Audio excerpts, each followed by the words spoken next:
Alright, so See Your Face. So this one has quite a story to it. I wrote it in 7th grade in my guitar class. This is back when I was learning guitar. I had a period of time where when I was learning guitar, I just wrote like a bunch of songs on guitar just because I had the inner drive and I felt inspired. So See Your Face was the first one to come out of that. It was two chords, A and D, which were some of the first chords I learned on guitar. I'm not a guitar player. Shortly after this whole period of time of me learning guitar, I stopped learning guitar, so it didn't last incredibly long. But I did get See Your Face out of it. I remember the first time I performed it was literally the museum day, what my school used to call museum day, which is basically we had these exploratories. We called them exploratories, which was basically electives. This is at my middle school and elementary school, Linscott in Watsonville. We had these, what the school called exploratories, where basically just elective classes that we could take, where we'd have like a couple weeks or a week or whatever to just take whatever classes you wanted, and guitar was one of those classes. And then they had the last day of class, which was like the kind of show and tell of the class. They call Museum Day. So that's where I performed See Your Face. I had my buddy Reed, my classmate at the time, play guitar, play those chords and sing it. And the song now isn't incredibly different from what it was back then. Basically, I wrote See Your Face in that guitar class, and then I performed it on the last day of guitar class, and then I just kind of had it for a while, for a couple years. So this is back in 2014 when I wrote it, when that happened, and then I had it for a couple years, and more than a couple years. I just had it for years, and I didn't know what to do with it. And I played it for my band Something Else one time. They didn't want to do it, so it was just kind of sitting there for years, and I didn't know what to do with it. I kind of, after a while, thought that it might be a really good band song, and kind of wanted it to be a band song originally, because for a long time I thought that my solo stuff was just going to be rap and beatbox and acapella stuff, and I kind of had it like mentally organized in my head where anytime I would write a melodic song, I would want that to be like a band song, and then everything else, all my solo stuff, I wanted to keep as just rap and everything. That's kind of how I had it organized in my head for a while. But after a while, I just, that just didn't end up happening. And basically I played See Your Face for Something Else. They didn't want to do it. I kept it. And then my band Spell Singers came along, and Spell Singers is the alternative band that I play in now. Back in October, we started as a band, and at the beginning of the band, we all kind of brought in songs, all three of us, and See Your Face was one of those songs, so I brought it to Spell Singers, and Spell Singers jammed on it for a while, for months, and I thought it was going to be a Spell Singer song for a while. So they were like the band that I played it with, and really made me realize like what it sounds like with the band. So we played it for a while, and then after a while we decided we didn't want to do it anymore. So I took it in for my solo stuff, and this is only a couple months ago, and then I realized that, you know what, I don't need to have all my solo stuff only be rap. I can have my some of my solo stuff be more melodic songs. So that's the revelation I kind of came to recently. It was only a few months ago. So now that's kind of what I'm shooting towards, because all the bands that I'm in now, I don't write for those bands. I don't feel the need to. It just didn't seem to work, and that's okay. So, you know, I have all my solo stuff. Anytime I write a song, it's going to be under my name, or with the backing band or whatever, or maybe with someone else. But that's just kind of the revelation I came to. So now See Your Face is a solo thing, and now it's a single. That's basically how it happened.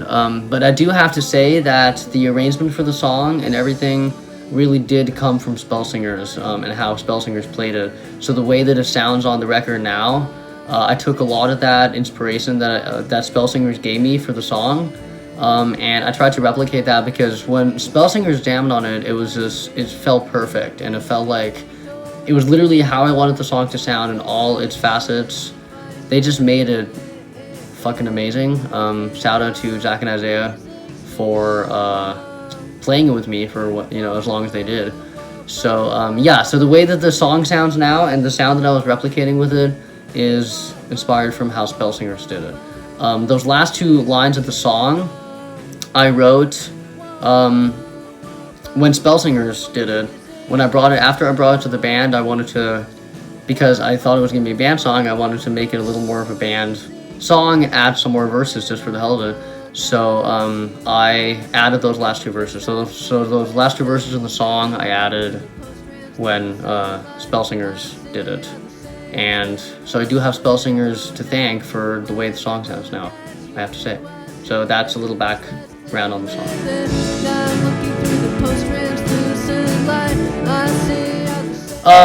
So the song itself, like what it's about, it's not about anyone in particular. It's the kind of song that I wrote it in 7th grade. If I didn't mention that before, that's when my guitar class was. That's when I did that whole thing. That was 7th grade, 2014. I was 13, and the lyrics just kind of came. Those first two lines are the 7th grade lines. I didn't change those at all. Those are the lines I had when I first wrote the song. And those lines just kind of came from my 7th grade brain. For a long time when I was young and I would write songs, I would just kind of write like the most predictable lyrics that any like songwriter writes when you're young. So I just kind of thought about, I was surrounded by songs about love and, songwriters writing songs about love and writing songs about people they love. That's the standard. I mean, love is like the most common topic in songwriting. So I was surrounded by that just like anybody else. So I would write a lot of songs that were about love when I didn't really understand it at the time. See Your Face in the Blue just kind of came to me as a 7th grader as something that would sound cool in a song, so I put it down. And literally the lines, so the verses, I do have to explain, are English, then German, then English, and then German. So I literally have, the lyrics are only 2 lines, and I have the same line just in German again. So See Your Face in the Blue, first line, then I have the second line, which once again came from my 7th grade brain, and that's just me saying, I don't know, I want to see your face. So it's just kind of me saying see your face in a different way in German. And that came to me as a 7th grader. And then those last 2 lines that I wrote for Spellsingers, that are in the song because of Spellsingers, are a little more involved, but it's just another way of saying see your face. And those last 2 lines came to me, when Spellsingers did it, so this is back in October, November, when I wrote those lines. But yeah, that's the song's about, it's not about anyone in particular, so I always say to whom it may concern, anybody listening to the song, they're very generic lyrics about anybody, so it can be about anybody. So anybody listening to the song, if you do have a lover out there, then good for you, congratulations, and maybe you can relate to the lyrics of the song as pertaining to your lover or whatever. For me personally, I don't have a lover. Like I said, it's just kind of the generic love lyrics. I do think a lot though when I sing the song, or even when I sing the song, or when I record the song, or just when I think about the song, I do relate it for myself just kind of to my friends and the people I love in my life that are not my lover. But the lyrics definitely do signify, like they do sound like they would be about a lover, even though they weren't meant to be about, because I don't have a lover. But that's why, that's the beauty. That's the beauty of the song. Just literally could be about anybody. So to whom it may concern, I suppose.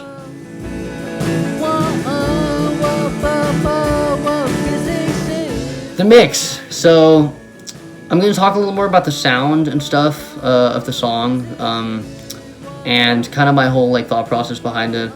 I love rap. I love beatbox. I love all the stuff that my first 2 singles are. I hang in there and Indianize are my rap, beatbox, acapella songs, 2 of them, and there's more to come. But those are the 2 that are out right now. And I love all that, and that's a big part of who I am as a solo artist. But I do love pop and I do love rock. And I grew up listening to bands like Boys Like Girls, Nickelback, Daughtry. Don't hate me, I love Nickelback.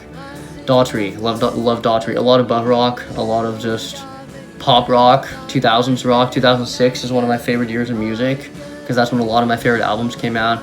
So I, for See Your Face, was hugely inspired by just those pop rock songs. And like I said earlier, the way the Spellsingers played it, we're an alternative band. Now we've kind of gone more onto a hard alternative direction. We play all the songs we play now are written by Jack and Isaiah, my bandmates, so shout out. 99% of it is Isaiah, he's the frontman, he writes most of our stuff. It's freaking amazing. But it's hard alternative or just alternative, so See Your Face, when Spellsingers played, it became very alternative, and honestly that is, subconsciously, when I wrote the song, subconsciously I was thinking about those alternative pop, rock songs that I listened to as a kid.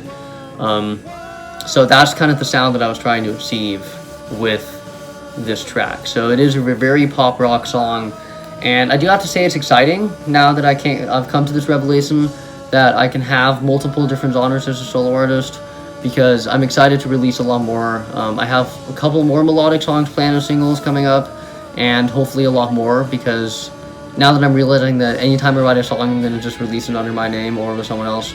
But if it's a song that I write, I want to do that. It does make me excited because I do have a lot of different genres that I'm inspired by that I play with all my bands that I'm in as a musician, as a session musician, as a musician. So to be able to use that as a solo artist actually is really cool. So that is something I'm actually very happy that I decided to do. Yeah, just in terms of the sound and everything, the mix is very muddy. The mix actually means a lot to me because I wanted to prove to myself that I could do a DIY recording and make it sound really good. So shout out to Ulaf, my masterer, who just makes it sound amazing anytime I send him anything. He also mastered Indian Eyes and Hang In There, so he masters and is going to hopefully master a lot of my stuff. So shout out.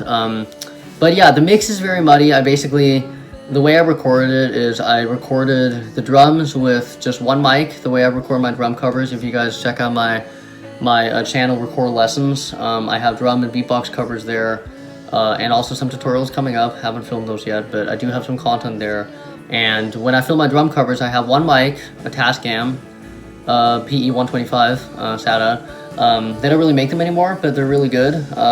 And in my experience, they just work. It's just one mic, so I literally just had one mic. So I recorded the drums the way I record my drum covers, and EQ'd it, and but that's why the drums sound the way they do, because I didn't use like a huge high pro level drum mics or whatever, the way that you would in the studio usually. I literally just used one mic, so that's how the drums were recorded.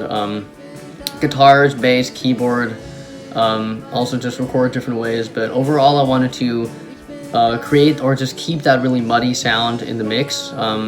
And just kind of give it a little bit of a rough sound, because I think that just really works for the song, but still just really make it sound really good. And I record the whole thing at home, and yeah, so that's I just wanted to create that sound in the mix, just kind of create a sound that's very rough but also very still polished in its own right. Vocally, I wanted to create those or keep those really raw vocals. I did a couple vocal takes, just kept one of the last ones and had that be the take. In terms of vocals, like vocally, the way I sing the song, I'm very much inspired by some of my favorite vocalists that I have a huge amount of respect for, like Martin Johnson, Boys Like Girls, Chris Martin, Coldplay is in there, Daughtry, the way Daughtry sings, Chris Daughtry, Chad Kroeger from Nickelback. There's a lot of those like vocalists I grew up listening to, are kind of the basis for the way I do the song vocally, plus adding my own flair. The scatting in there is also very much inspired by my mom, who does a lot of that kind of scatting that I just somehow subconsciously kind of adopted throughout my life. So the vocals are a mix of definitely being inspired by those vocalists I mentioned, as well as more, but also keeping my own style and being very, very uniquely RicoR in the whole process as well. So yeah, that's just a little more kind of further notes on the mix. I wanted the vocals to really stand out, so that's why you hear how the instruments are kind of in the background. Just creating a very vocal-centric song, while still hearing all those different instruments and creating that build that also comes with the song too. So that's just the sound of the song.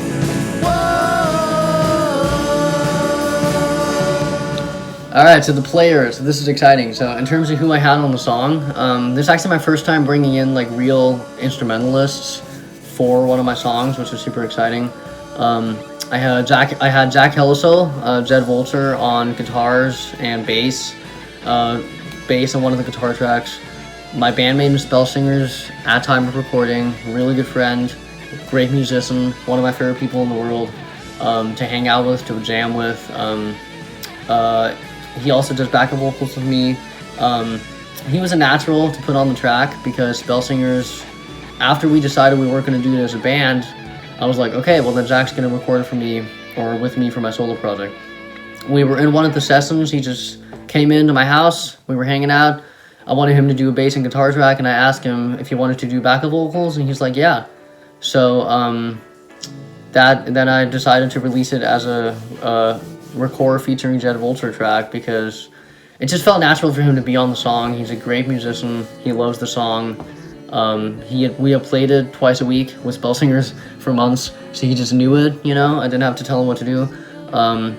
I had Andrea Urzua, amazing guitar player, guitar teacher here locally. I used to work with her at Be Natural, local music school that I was with for some years, and I also taught with for a little bit. Great person, one of my favorite people too. Amazing guitar player. She did the kind of lower guitar track you hear in the song, and then the guitar solos at the end. Those are both her. And what I had her do just in the moment of recording, I had her just add 2 different solos. So she recorded one solo, then she recorded the other one, and then I just overlapped them in the mix and made them sound the way they do. And you know, I mean, she honestly, like, she did it though. I mean, she's freaking amazing. And then last but not least, Maia Rowan on keyboard. She laid down keyboard for the track. She's the longest friend I have to date right now that I'm in touch with. Great vocalist, great person, great musician as well. So it was really exciting to have all 3 of these people on the song. You know, the feeling of having real musicians play out one of your songs for the first time, or like record one of your songs with you for the first time is very exciting. And you know, Andrea had played the song with Spell Singers a couple times, so she knew it too. Like I said, Jack had played it obviously in the band. Maia, it felt natural for Maia to be on it because it's a half clave rhythm, and a lot of her songs are in half clave. She's a huge fan of that rhythm, and she just knew about the song for a long time. And it's a really easy song to play, and it just felt natural for her to be on because it's like the most standard half clave rhythm, the rhythm that she uses in a lot of her stuff. So I just thought, you know what, having Maia on this feels right. It's also because the connection we have, because it is the half clave song that I have, and she has all these other half clave songs, so it's just like it felt natural to bring her in. Her stuff was on Spotify, so you can check her out. But it's just really, really, really exciting. Andrea was a great choice in terms of doing the solo because I went through a couple people in my head, and Andrea just has a lot of musicality. She knows what to do, you know, right away. You don't have to tell her much. She has a really good ear for dynamics. Like I said, she knew the song, you know, she had played it before, she had soloed on it before. And I wanted a soloist who can shred, but also has that musicality that the song needs, and will also, like, you know, listen to what I want them to do. And Andrea just does it. I mean, she just does it. She made the song what it is. All 3 of, you know, Jack, Maia, Andrea, love you guys. If you guys are watching, you guys made the song, and I could not do without you. So, yeah, those are the players. It's exciting. I guess a couple further notes about just collaborating more, or, you know, having my first feature. Jedd Vultur, he's on Bandcamp. Jack's stuff he's really good. He's a great vocalist. I just wanted him on the track. And I also really wanted to another kind of note about how I wanted the mix to sound. I did also take a lot of kind of inspiration in terms of like keeping like the raw vocals from bands like the Dismemberment Plan, which Jack turned me on to, and they're really good. And Unwound, and like those bands that have like quote-unquote not pitch perfect vocals, which is something that I've been really getting into lately in music. So another thing I really like doing with the song is kind of combining those features of those songs with the more like pop rock stuff that does have more pitch perfect vocals that I grew up listening to, and kind of combining the two. So basically combining like my two music tastes, like my newer music taste that I've adapted within the last several months, and then the music taste that I grew up with, and kind of combining both of those. So that's really exciting. But anyway, you can check out Jedd Vultur on Bandcamp. He's really great. But that's just another thing I want to do with the mix. And then also in terms of another thing, just with the song in general, I did also take a lot of inspiration from some of the German bands I listen to, specifically Jupiter Jones, great German indie band. And it's fun to have a song that's also in German, because Germany is my second home. German is technically my first language because my first sentence was in German, fun fact. I do have just a huge relationship to Germany my whole life. And there's just a lot of German bands that I love, and Jupiter Jones specifically has a really great sound that feeds into the pop rock stuff and the alternative stuff and all the stuff I love listening to, but it's in German. And I am planning to release more German stuff in the future, but because my main base as an artist is in the United States, I do focus on English writing. But having See Your Face be half in German is nice, because it is a little bit of a nod to my second home. So I do kind of dedicate it to Jupiter Jones. If you can see the video teaser that I made with Jack for the song, I dedicated it to Jupiter Jones. And I think a lot about them also in just the German parts of the song. So that's another thing. But yeah, I hope you enjoy the song. I'm really proud of it. And there's definitely more melodic songs to come. The next single is going to be rap again, but I'm going to go back to more melodic stuff in the future with some more amazing musicians. And if you haven't checked all my videos out, I do have some videos that are out there with other musicians that I made, and there will be a lot more to come. So it's super exciting. So I hope you enjoy See Your Face.